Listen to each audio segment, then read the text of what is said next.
Tenemos hoy de nuevo una sesión doble, como la que tuvimos el pasado martes, que continúa el ciclo dedicado al Estatuto de Autonomía de Canarias y que continuaremos lunes, martes y miércoles de la próxima semana, también con sesiones diversas. Tendrán al final una hoja para que la firman, lo digo para los alumnos, y esta primera conferencia la vamos a dedicar al ámbito territorial en Canarias, los espacios marítimos, que es, como saben, pues uno de los temas a los que en Canarias le hemos dado vueltas y revueltas desde hace muchos años. Para desarrollar este tema, el conferenciante de hoy, don Vicente Navarro Marchante, es doctor en Derecho Constitucional y le agradecemos la disponibilidad porque desde el momento en que tomamos contacto con él se ofreció de una forma rápida y amabilísima a ocupar este estrado y a disertar sobre este tema. Así que muchas gracias, don Vicente, es un honor para nosotros tenerle aquí y esta es su casa, espero que nos visite con frecuencia y que en otras ocasiones pues también pueda abordar distintos temas desde el punto de vista de su especialidad. Así que le dejo la palabra. Muchas gracias.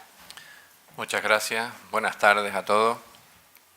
Bueno, lo primero, por supuesto, es agradecer a la organización el que haya pensado en mí para poder hablarles de este tema dentro de una jornada sobre el Estatuto de Autonomía de Canarias, que parece que por esta vez pues sí que vamos a tener nuevo estatuto, ¿no?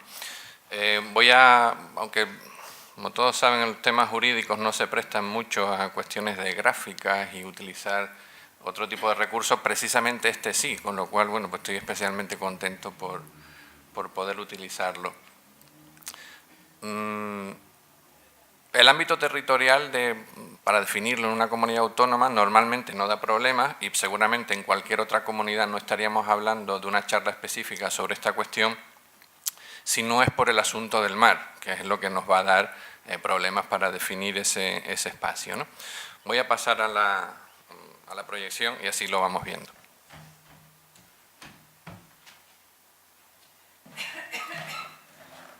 Bueno, como les decía, el problema principal es la definición de los espacios marítimos que va a tener la comunidad autónoma. Un asunto conflictivo en el que hay que tener en cuenta normativa de derecho internacional y también, por supuesto, normativa interna, ¿no? En lo que sería ese ámbito de normativa internacional, siempre ha habido una lucha clásica entre los países por, de alguna manera, los países ribereños, los que tenían mar, por controlar el mar adyacente a sus costas, ¿no? En otra época, evidentemente, pues los países controlaban aquella franja de mar próxima, pues hasta donde llegaban sus cañones. Ese era el límite que tenían, ¿no? Evidentemente, en una organización pues bastante más civilizada, como pretendemos tener, esa definición de cuánto puedo controlar del mar, pues es lógico que sean normas internacionales, que sea un organismo internacional el que los regule. Después de la creación de la ONU, tuvimos en los años 60 algunos convenios sobre el mar, pero que están superados, y el actual es este que les pongo en la proyección. Es el convenio, el tercer convenio del mar, es el que se hizo en la ciudad de Montego Bay, en Jamaica, en 1982, después de una década de negociaciones bastante largas, ¿no? El convenio entró en vigor en el año 94, cuando tuvo suficientes adhesiones de los países que así lo permitían según las previsiones del propio tratado. Y para España es en el año 97 cuando entra en vigor, ¿no? Podemos decir que a partir de ese momento ya esto es un derecho obligatorio para nuestro país. El tratado, ese convenio, también crea un organismo específico para resolución de conflictos que pueda haber entre países por diferentes aspectos relacionados con el uso que se puede hacer de esos espacios marítimos, posibles controversias en las zonas de mar, etcétera. Es un tribunal que está en Hamburgo y que, bueno, pues funciona relativamente bien. Por traerles algunas noticias, en estos días, hace muy poco, 2 o 3 días, ha habido algún pronunciamiento del tribunal, no es exactamente sobre mar, pero sí tiene que ver, entre Chile y Bolivia, a cuenta de la salida al mar de Bolivia, un conflicto histórico que tienen con Chile.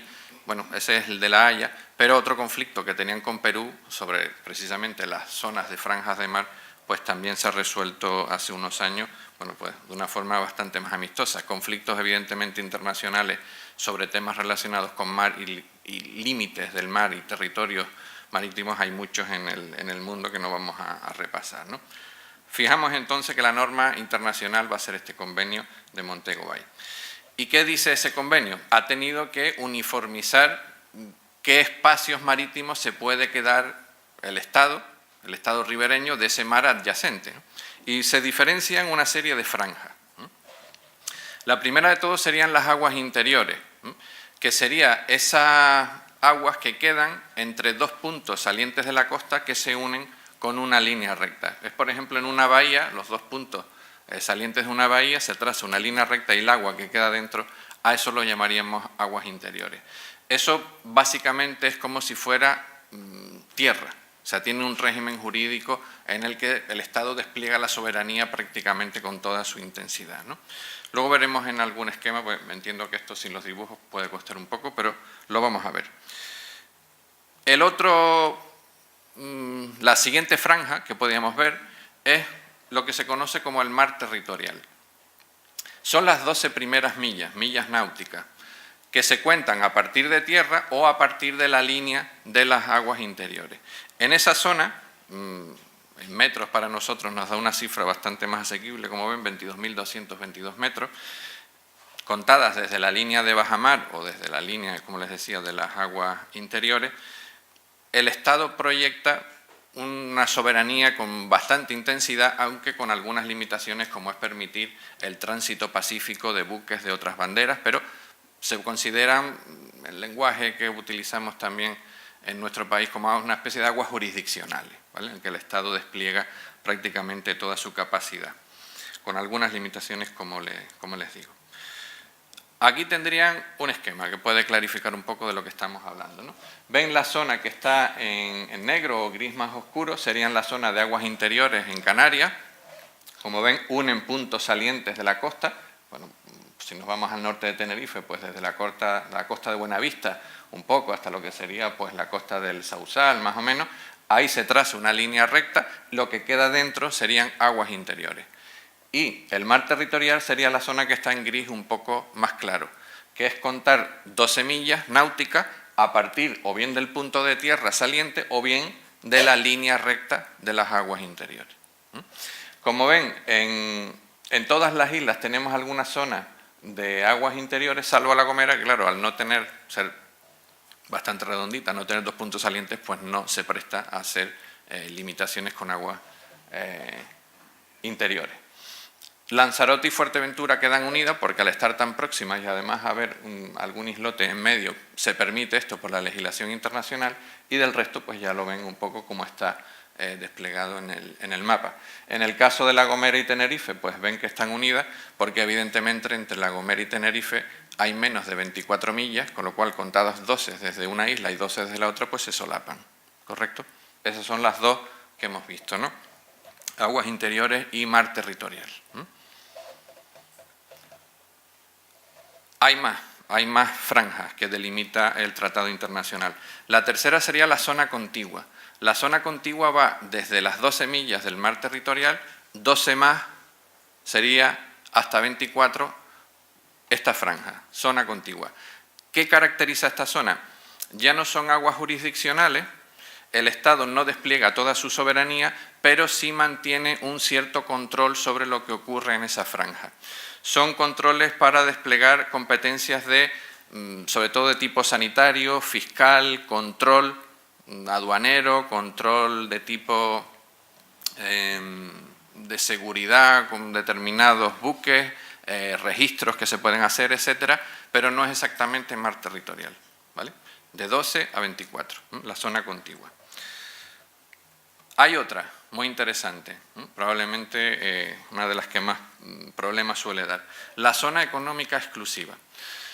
El Tratado de Montego Bay adoptó una distancia que ya los estados venían autoasignándose unilateralmente y lo convirtió ya en norma internacional igual para todos, 200 millas. ¿Qué implica esto? 200 millas contadas desde tierra, es decir, las primeras 200 millas de esto son el mar territorial, 12 más hasta 24 es la zona contigua y lo que falta hasta las 200 todo es zona económica exclusiva, ¿vale? No son aguas jurisdiccionales, el Estado no despliega la soberanía, pero sí tiene un derecho de uso exclusivo de los recursos económicos que pueda haber en esa zona. Recursos vivos y no vivos, estamos hablando de pesca, marisqueo, y por supuesto estamos hablando de minerales, de petróleo, de gas que pueda haber en ese subsuelo. Un derecho de explotación exclusiva. Vale.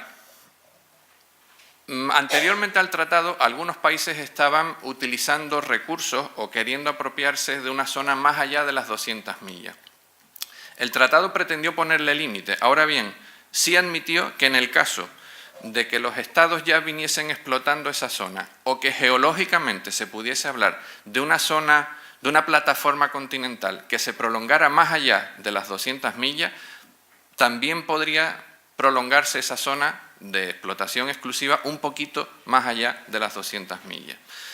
Para poder hacer esto hay que demostrar que efectivamente esa plataforma continental existe, con estudios oceanográficos, etcétera, ¿no? Que por cierto Canarias, ya les adelanto, luego lo vamos a ver en un esquema, está intentando que la ONU le reconozca esa plataforma al oeste de Canarias, hacia el sur un poco también, y no se nos escapa que hay descubrimientos de telurio interesantes que se van a algunos de las 200 millas, están a algo más de 200, y que si ese reconocimiento se hace, pues daría una exclusiva de explotación de esos recursos. En la actualidad sabemos que sacar mineral del subsuelo marino es muy caro y prácticamente no compensa en casi ningún caso. El gas y el petróleo es otra cosa porque es por absorción, pero minas es mucho más difícil y de momento no es rentable con el estado actual de la técnica, pero probablemente todo llegará, ¿no? Con lo cual, bueno, pues asegurarse esa reserva posible, pues es interesante para todos los países, ¿no? Como aquí ven, ya les pongo un ejemplo que Brasil, Petrobras, su empresa de hidrocarburos, ya explota a 300 millas de su costa yacimientos petrolíferos, o sea que es más allá de las 200. Vale. Bien, hasta aquí los tipos de zonas, de espacios marítimos y un tratamiento jurídico que contempla el convenio. La pregunta es, bueno, hemos hablado de las zonas marítimas que están adyacentes a los estados ribereños, a países continentales. La pregunta es, ¿qué pasa con las islas? ¿Las islas individualmente consideradas tienen los mismos espacios que hemos hablado? Es decir, aguas interiores, mar territorial, zona contigua, zona económica exclusiva. Pues sí. El tratado dice que sí, que efectivamente una isla individualmente considerada tiene derecho efectivamente a los mismos espacios. Cierto es que dice que tienen que ser islas, para algunas cosas, islas habitadas, porque claro, la zona económica exclusiva se supone que es para dar unos recursos económicos a la población que vive en ese territorio. Si no hay población en esa isla, pues no debiera tener zona económica exclusiva esa isla. Con lo cual, bueno, eso es un requisito.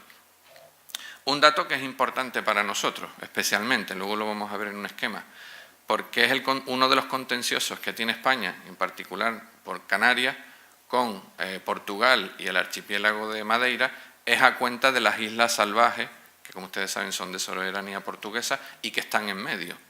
Islas que no están habitadas, aparte del farero, el que cuida el guarda, porque es una especie de parque, zona protegida, y de vez en cuando algún destacamento militar, pero que va y viene a hacer algunas maniobras, pero no es permanente, no tiene población. Claro, eso cambiaría mucho porque en ese caso no debería tener zona económica exclusiva. Y eso va a variar bastante, luego lo vamos a ver con un esquema, ¿vale? Bueno, esto sería ese conflicto. Aquí tienen Canarias, tienen al norte las Islas Salvajes de Portugal, deshabitadas, y más al norte tienen el archipiélago Madeira, la Isla Grande, Porto Santo y luego las islas desiertas un poquito más al sur, ¿no? Para España, dado que España no cuestiona que las Islas Salvajes sean de soberanía portuguesa, por tanto, eso no lo cuestiona, y que tengan derecho al mar territorial, a las 12 millas. Lo que España cuestiona es que tenga derecho a zona económica exclusiva. Por tanto, si no tiene zona económica exclusiva, la mediana, es decir, la línea que está en la mitad entre Madeira y Canarias, en el caso de España, defiende que sería la línea que está al norte de las Islas Salvajes, pero si se le reconoce a las Islas Salvajes zona exclusiva, entonces la línea de división, esa mediana, estaría al sur, que ven que es la otra línea. Claro, la diferencia en kilómetros cuadrados es sustancial. Es sustancial.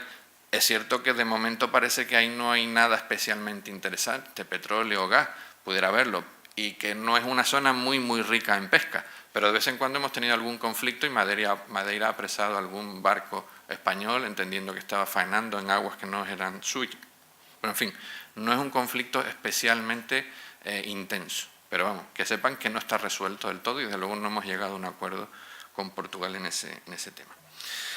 Vale.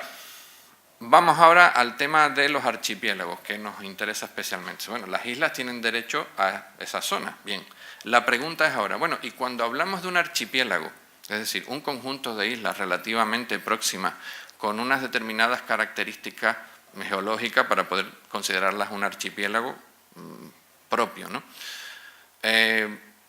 Las aguas que hay entre islas, es decir, las aguas interinsulares, ¿tienen algún régimen específico? ¿Pertenecen al Estado de alguna manera o cómo funciona esto? En Jamaica, cuando se planteó esta cuestión, los estados nuevos, sí, que no tenían muchos años de antigüedad como tales, habían sido estados producto de la descolonización, estamos hablando a lo mejor pues de Filipinas, de Indonesia, de otros muchos archipiélagos por el Pacífico, por otros lugares del mundo, reivindicaban que el agua que separaba sus islas debían tener un tratamiento especial y que ellos lo consideraban no aguas que las separaban, sino aguas que unían un territorio fragmentado.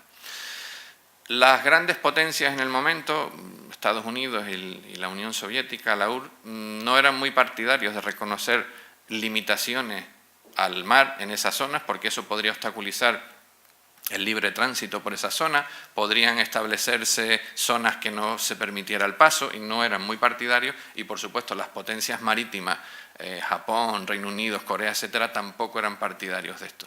Pero esos nuevos estados presionaban mucho.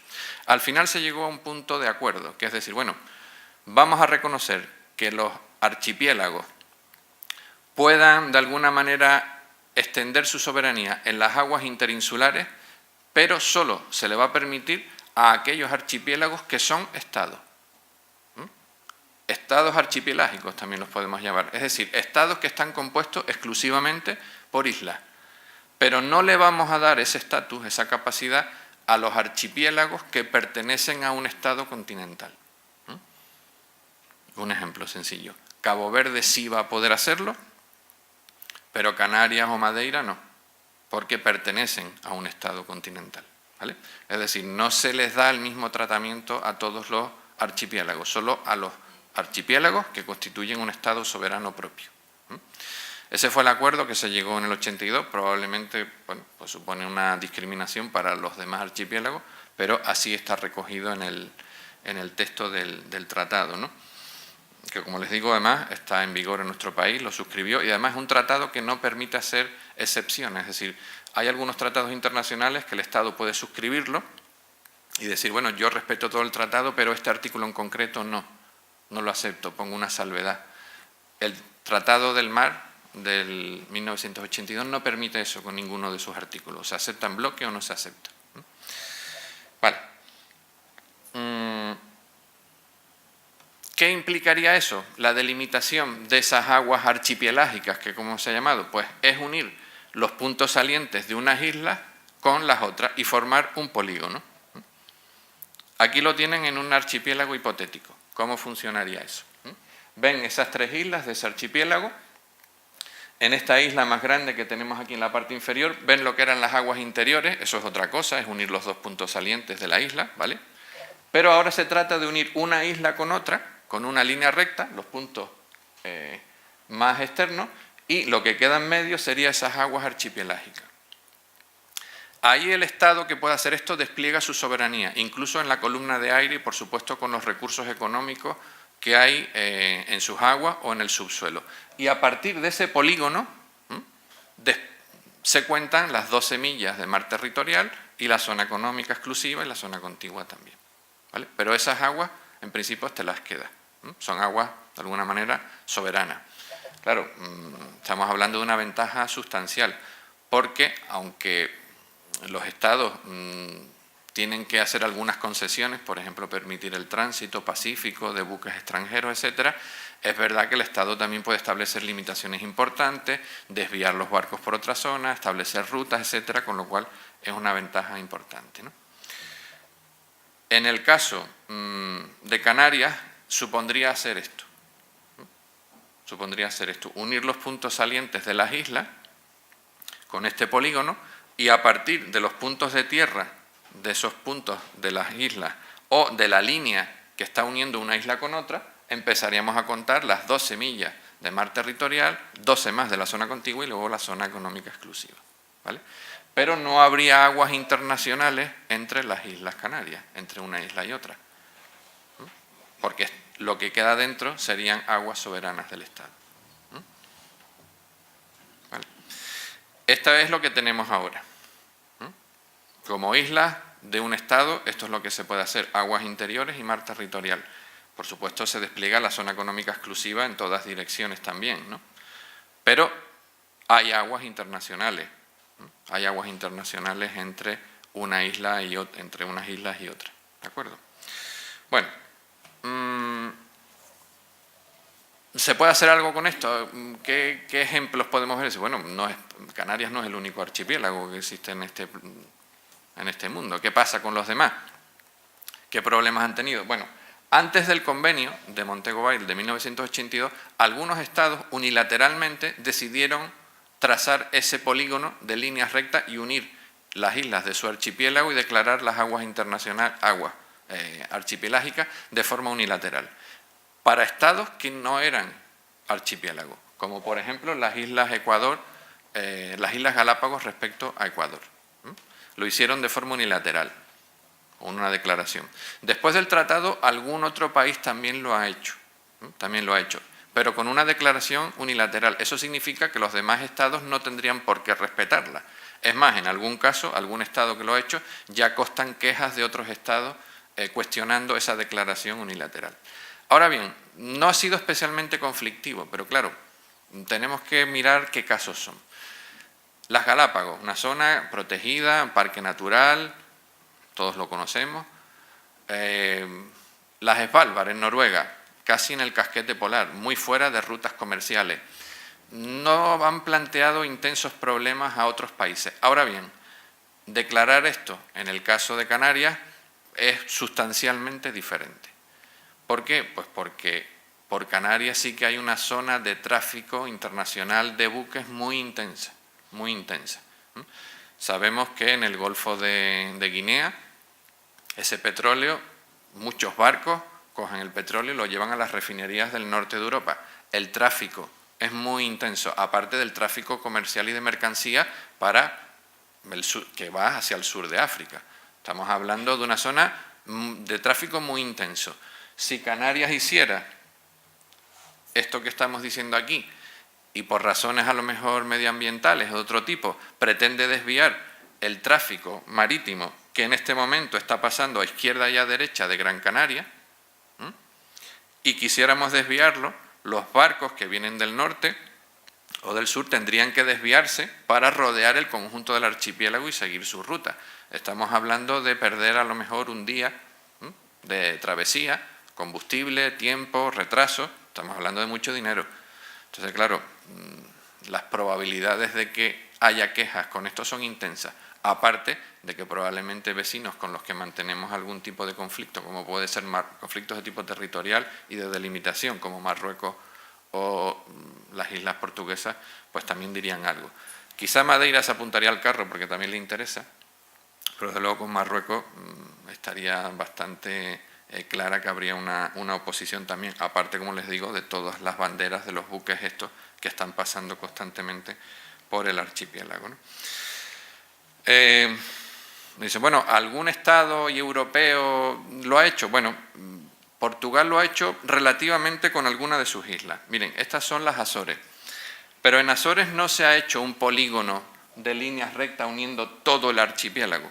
Lo que han hecho es una interpretación un poco laxa de las líneas de base recta, lo que era para delimitar aguas interiores. Y lo que han hecho es 3 grupos. Las 2 islas que vemos en la esquina superior izquierda han hecho un grupo, las del centro otro y las del otro lado un tercero. Y han hecho 3 pequeños grupos. No han unido todas, porque son demasiado largas las distancias.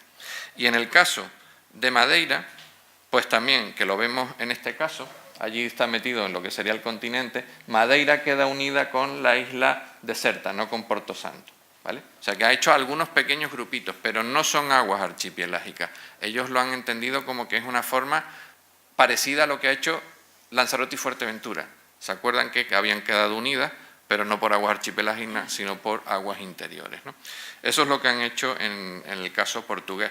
Pero claro, no han bloqueado una zona de mar tan grande y, por supuesto, con el mismo tráfico, ¿no? Claro, el trastorno de las Azores pues no importa demasiado a ningún país, pero claro, el trastorno que supondría el caso de un reconocimiento de este tipo en Canarias sería sustancialmente diferente, ¿no? Bueno, la relevancia del régimen jurídico que tiene esto que estamos hablando, bueno, pues una mayor o menor amplitud, por supuesto, de la zona económica exclusiva. Estamos hablando de recursos económicos muy importantes, petróleo, gas, la pesca, el telurio, como antes les comentaba, un control geopolítico de la zona, un control también del tráfico marítimo, que se podría hacer con una intensidad mayor, y luego algunas otras cosas, a lo mejor en las que pensamos menos, ¿no? Si entre Gran Canaria y Tenerife hay aguas internacionales, cosas como, bueno, ¿y si un barco, que sabemos que, por ejemplo, la actividad de un casino de juego tiene que tener una autorización del Estado? Si el barco hace la travesía Tenerife-Gran Canaria, cuando está en medio, en aguas internacionales, ¿puede ese barco sacar mesas de juego y montar un casino? Y luego cuando se acerca otra vez a Gran Canaria las desmonta y punto. Está en aguas internacionales, España no tendría nada que decir, por ejemplo. Y un buque nodriza que vende combustible a los barcos que estén faenando. Si está en aguas internacionales, España no puede cobrar los impuestos al combustible. O cosas como, que además de esto tenemos alguna sentencia, imaginemos que Telefónica lanza un cable submarino entre Gran Canaria y Tenerife. Mientras es mar territorial y aguas jurisdiccionales canarias, el Estado le cobra un canon por ocupar el suelo submarino, ¿no? Por lanzar ese cable, pero por las aguas internacionales no te puede cobrar. Claro, estamos hablando de muchos kilómetros, estamos hablando de dinero. Con lo cual, el régimen jurídico de esas aguas luego tiene unas consecuencias importantes, ¿no? Unas consecuencias importantes. Aunque no nos lo acabamos de creer, cuando cogemos un avión a Gran Canaria es un vuelo internacional. No nos lo acabamos de creer, pero es un vuelo internacional. Bueno, aquí tendrían un pequeño resumen de lo que les he dicho. Bueno, la zona de tierra, lo que serían las aguas interiores, uniendo puntos salientes de la costa, 12 millas mar territorial, 12 más la zona contigua, la zona económica exclusiva hasta los 200 y luego plataforma continental si la hubiera en ese sitio, y luego ya sería el régimen de la alta mar. En Canarias hemos tenido una aspiración a conseguir de todas maneras esa declaración de aguas archipielásicas. ¿Qué ocurre? Bueno, pues que tenemos la barrera del Tratado Internacional de 1982 que hemos dicho, ¿no? ¿Qué hemos hecho? Dice, bueno, en el año 2010 esa presión llevó a una declaración con una ley en la que se decía que las aguas interinsulares en Canarias se las iba a llamar aguas canarias. Iban a tener una especial calificación, ¿no? Un especial ámbito marítimo de la comunidad autónoma. Ahora bien, la misma ley del 2010 decía, sin pretender cambiar las normas de derecho internacional. Claro, que no puede decir otra cosa, que no podría hacerlo. Una ley del Estado no puede cambiar un tratado internacional. Bien, la pregunta que surge es, bueno, ¿y esas aguas, ese ámbito especial marítimo de Canarias, que aquí en España hemos decidido llamarlo aguas Canarias, cambia su estatus jurídico? ¿En qué se traduce en concreto? La ley es del 2010 y yo a fecha de hoy no he visto que nada haya cambiado. Es decir, la declaración está hecha, pero una declaración unilateral sin eficacia jurídica concreta. El Estatuto de Autonomía que estamos intentando aprobar, que parece que sí, que esta vez sí va a salir, recoge lo que decía la ley del 2010, es decir, la cuestión de la delimitación del espacio marítimo que tiene el Estatuto en este momento, que como saben está en el Senado, ya pasó por el Congreso y se aprobó, reproduce básicamente lo que decía la ley del 2010, en los mismos términos, por tanto, sin pretender vulnerar el derecho internacional. No nos ha cambiado mucho entonces nada y la cuestión seguirá siendo la misma. Vale, España dice que esos son aguas archipelágicas canarias, ámbito especial de aguas de Canarias, pero ¿en qué se traduce eso? ¿Dónde está el cambio jurídico de esa zona? Difícil. ¿Nos embarcaremos en algún momento a hacer una declaración unilateral, a arriesgarnos que otros países presenten protestas en la ONU y pretender defender esta cuestión en los tribunales para conseguir algo? Bueno, pues eso a lo mejor en su día hay que dar ese paso, un paso político que hay que valorar si vale la pena, valorar las expectativas de éxitos que podrías tener o no hacerlo, ¿no? De momento, ¿qué hemos conseguido desde el 2010? Bueno, alguna cosa sí que hemos hecho, ¿no? Es declarar al menos pedirle a la ONU una declaración de zona marítima de especial sensibilidad. Y aunque, como ven, había aguas internacionales alrededor de prácticamente todas las islas de Canarias, esta declaración que hemos hecho sí permite limitar los pasos del tráfico internacional de buques, como ven, a derecha y a izquierda de Gran Canaria, en ese pasillo. Las otras zonas han sido declaradas de especial impacto y ya no se permite que naveguen por ahí barcos que tienen sustancias peligrosas o hidrocarburos, etcétera, pues sabemos los problemas que esto puede generar. Y en el caso de Canarias, unas islas que viven del turismo y que además extraen agua de mar también para potabilizar, pues la cuestión era bastante arriesgada. O sea que, bueno, al menos esto sí se ha conseguido. No es exactamente lo mismo, pero bueno, sí tenemos una declaración de zona marítima de especial sensibilidad que reduce las zonas de tránsito de estos buques peligrosos a esos dos pasillos que estamos viendo en este caso, ¿no? Aquí tienen, como antes les comentaba que veríamos un esquema, cómo quedan la zona económica exclusiva y los conflictos con los vecinos, ¿no? Ven, con las Islas Salvajes en disputa, al sur de las Islas Salvajes es la línea que defiende Portugal de zona económica exclusiva, la que defiende España es la que está al norte de las Islas Salvajes. Insisto, sin cuestionar la soberanía de las Islas Salvajes y su mar territorial, eso no está en cuestión. La zona económica exclusiva hacia el oeste, ven allí las 200 millas a contar desde el Hierro, y luego ven esa zona en rojo que sería lo que pretende España que le reconozca la ONU, que ya ha solicitado formalmente con unos estudios oceanográficos que le reconozcan esa zona de plataforma continental. Los portugueses también han pedido una ampliación de esa zona y hay una zona en la que puede haber un cierto solapamiento de la ampliación de la zona portuguesa con la española que en su momento habrá que delimitar. Con estas 350 millas que podía haber al oeste, al sur y al oeste de Canarias, el foco principal de telurio quedaría dentro. Quedaría dentro. En el otro, algunos sí, pero el principal no. Se queda al otro lado, ¿no? Entonces, bueno, estamos pendientes de resolución. Eso se presentó, si no recuerdo mal, en 2014. Estas cosas son lentas, no es raro, ¿no? Bueno, pues hasta aquí era un poco lo que yo pretendía exponerles. Hay algunos algunos compañeros que defienden que, bueno, la declaración de las aguas interinsulares como espacio especial de Canarias aumenta lo que sería el territorio, o al menos el espacio propio de Canarias, y lo multiplicaría, lo que son las islas, lo multiplicaría por 7 si nos quedamos ese mar, ¿no? Bueno, al multiplicarlo por 7, eso implica que cuando el Consejo de Política Fiscal y Económica elabora los criterios de reparto de fondos entre comunidades autónomas, hacer Canarias más grandes en kilómetros cuadrados, ¿nos van a dar más dinero? Mucho me temo que no. Mucho me temo que no va a colar. ¿Por qué? Porque te van a decir enseguida, ¿ha aumentado el territorio español? No. ¿Por qué? Porque el derecho internacional no lo permite. Pues entonces, ¿qué me está contando? No le vamos a dar más dinero por pretender tener más territorio. Sí puede de alguna manera a lo mejor resolver algunos conflictos que tiene Canarias con el Estado a cuenta de alguna utilización de la zona. Por ejemplo, la colocación de molinos aerogeneradores en costa, si es del Estado, si es de Canarias. Cosas como, y además hemos tenido algunos contenciosos ante el Constitucional con estos temas, la cuestión de la acuicultura, si los permisos los debe dar Canarias o no por estar en el mar, esas cuestiones de acuicultura. Temas de marisqueo y pesca próxima, esas más o menos están resueltas, ¿no?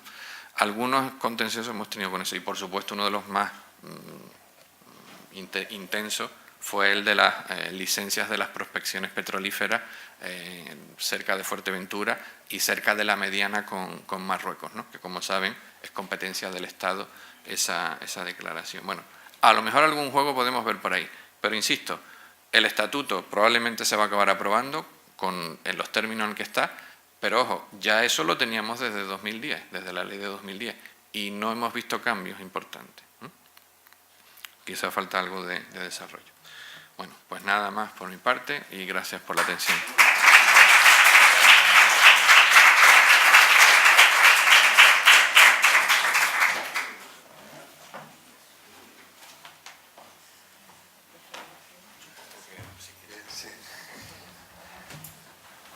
Bien, como es tradición en la casa, ahora se abre un turno de preguntas o de comentarios. Sí, adelante.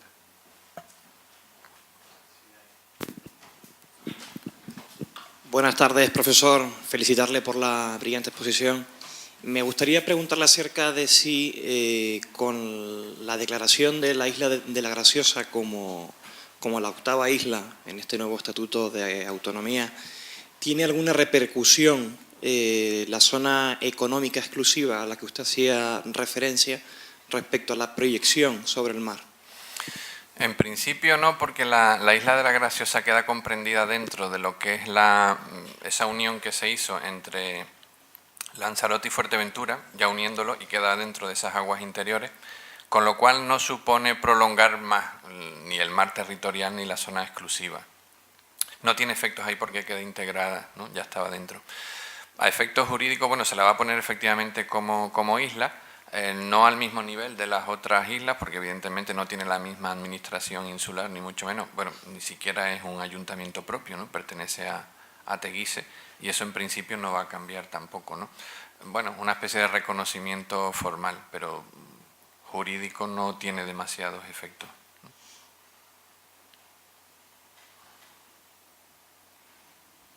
¿Más preguntas?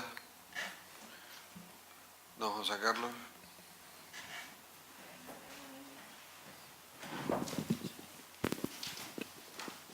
En todo caso, perdona, también hay un compañero que en las jornadas va a hablar precisamente de islas y también él a lo mejor puede darte algún enfoque de ese tema que puede ser más interesante que lo que yo te pueda decir. Vamos, una duda que se me plantea. Los archipiélagos que han tomado la decisión de unilateralmente declararlo zona de exclusiva y eso está ahí, ¿han tenido algún problema? ¿Han tenido algún conflicto? ¿O se lo permiten y no pasa nada? Sí, entiendo que son los estados que tienen algún archipiélago, ¿no? Como el caso de Madeira o Azores o Ecuador con las Galápagos, ¿no? En el caso de la de Madeira, sí. La de Madeira, cuando se hizo, Estados Unidos presentó la protesta correspondiente en la ONU. Estados Unidos no creo que tenga especial interés en pasar por medio de las dos islas de Madeira con sus buques, pero funciona, siempre ha asumido ese papel, como una especie de policía internacional, es decir, cualquiera que se sale de la normativa internacional, pues allí van ellos y presentan la queja. Eso implica que ellos no reconocen ese estatus y que por tanto no se sienten obligados bajo ningún concepto a respetarlo. Y ahí queda la declaración.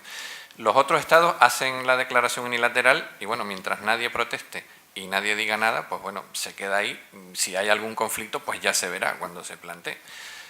Pero claro, se trata de estados en los que no hay intereses comerciales intensos en no respetarlo. Porque claro, por en medio de las Galápagos en el Ecuador nadie tiene especial interés. O por las Svalbard en Noruega, está pegada al polo, ¿no? Pero claro, en Canarias no tiene nada que ver con esa situación. Es decir, ¿por qué? Pues porque yo creo que una vez vi alguna estadística, estábamos hablando algo así como 15.000 buques al año. Son los que pasan en el tráfico internacional por medio de las islas.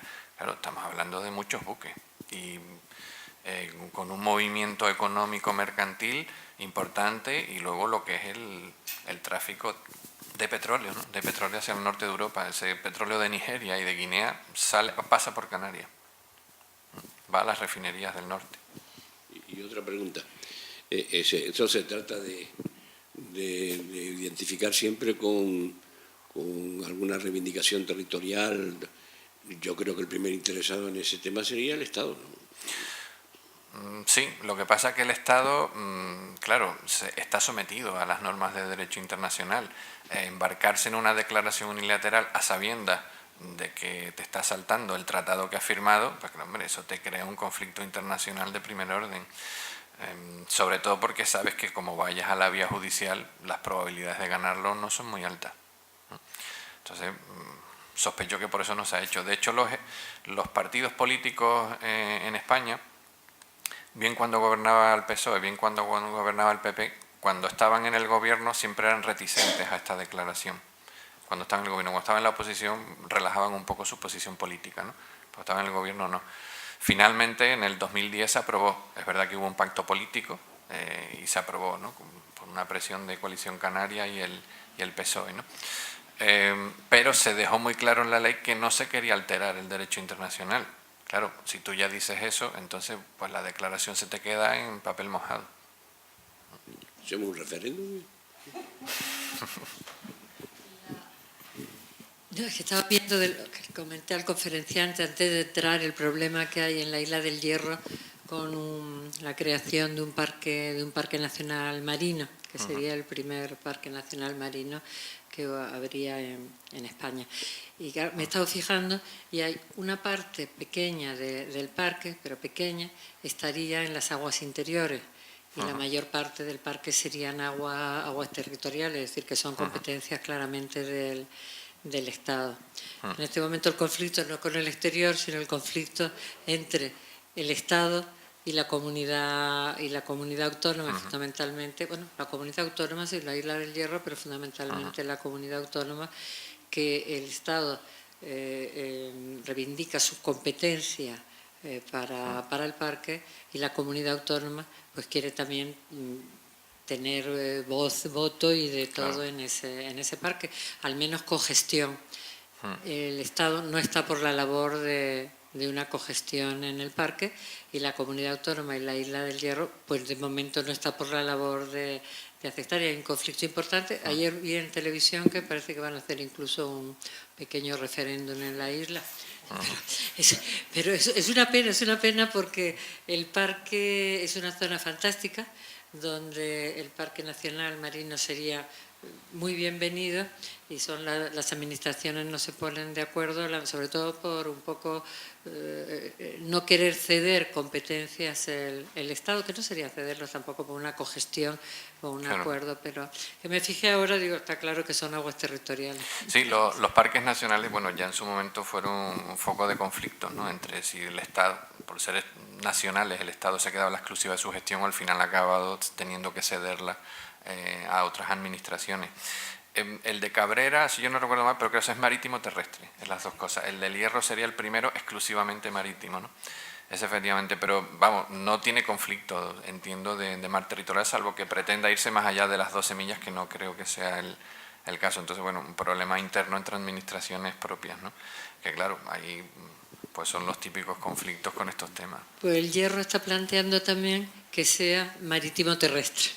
Claro. Para entonces, si parte Claro. terrestre, ya sí tiene explicación que entre en la gestión Claro, del parque. ahí ya también estaría la completamente comunidad autónoma. justificado. Sería hacer una cosa parecida a Cabrera. Exactamente. Lo que pasa es que el Estado lo que quiere es que sea exclusivamente marino, porque la comunidad Europa, a España, nos están poniendo constantemente multas porque nos faltan figuras de protección marina. Tenemos muchas figuras de protección terrestre, pero muy pocas marinas, y de esta cubriría el cupo que le haría falta al Estado para que no le pongan más multas. Bueno, si no, la otra es que el volcán submarino del Hierro suba un poco más, salga y ya es ya es terrestre también. Sería perfecto, pero me parece que no está por la labor.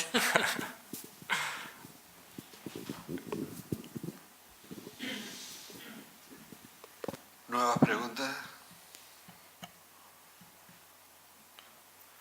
Parece mentira, llevamos tantos años discutiendo sobre esto. Salvo que hagamos un referéndum. Bueno, voy a hacer yo, por consolidar determinadas ideas, una hipotética declaración de la República Saharaui no tendría efecto alguno porque operaría la mediana.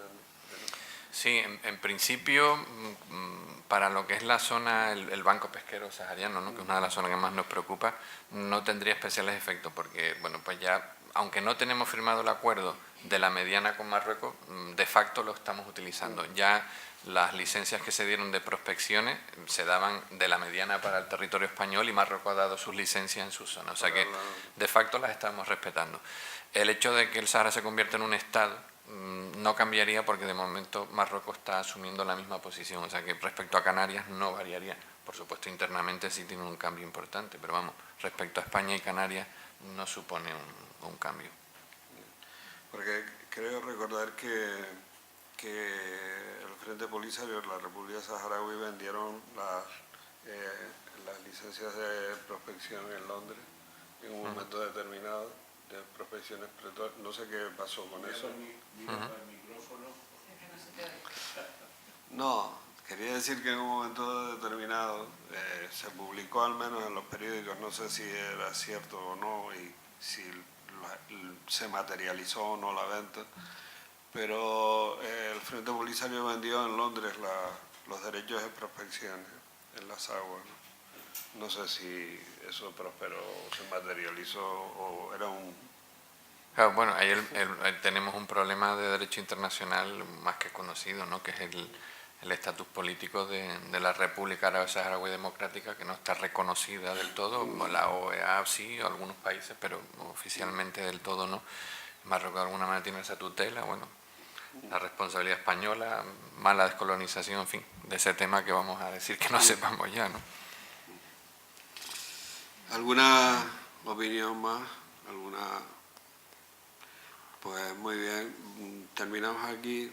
Muchas gracias, doctor, por su magnífica conferencia. Creo que ha sido pedagógicamente perfecta y creo que sabemos algo más o bastante más de lo que sabíamos cuando hace una hora entramos aquí. Muchas gracias por su disposición.